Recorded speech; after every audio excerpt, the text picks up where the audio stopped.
රැලි අතරේ මනසේ හිනැඳෙවි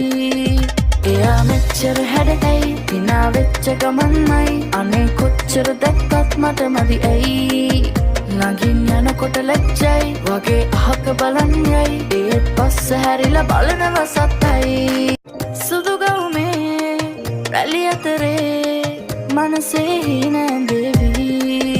එයා මෙච්චර හැඩයි හිනා වෙච්ච ගමන්මයි අනේ කොච්චර දැක්කත් මට මදි ඇයි නගින් යනකොට ලැජ්ජයි වගේ අහක බලන් යයි ඒත් පස්ස හැරිලා බලනව සත්තයි